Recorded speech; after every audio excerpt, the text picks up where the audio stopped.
Travellers on their way to Britain might want to leave their phones at home after it was revealed they could be seized and browsed through by police. And amazingly, it's totally legal, as Iseize reports.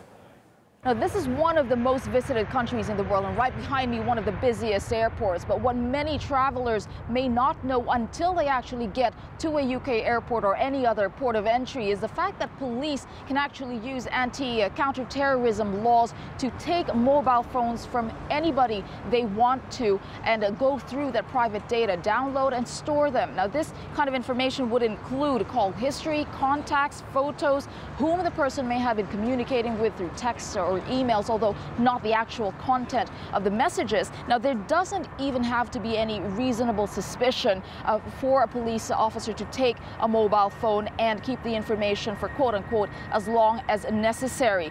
The UK Telegraph reports that up to 60,000 people a year are stopped and examined as they enter or return to the UK. Now, we did get in touch with the Scotland Yard and they sent us this statement. They said that under the Terrorism Act of 2000, a person may be detained and questioned for up to 9 hours to determine if that individual is a person concerned in the commission, preparation, or instigation of acts of terrorism. They also reiterated that the use of such powers are proportional and appropriate, and that they have oversight by independent reviewers of UK's anti-terror laws. However, reviews that are being conducted have highlighted the broad nature of such powers, and there have been calls for more safeguards to prevent any abuse of power. Now, we spoke with the Freedom Association to discuss more on the issue. In a democracy, the starting line really should be that a private individual has a right to privacy. If that right is being intruded upon by the state, then it must be because there's a good reason to do it.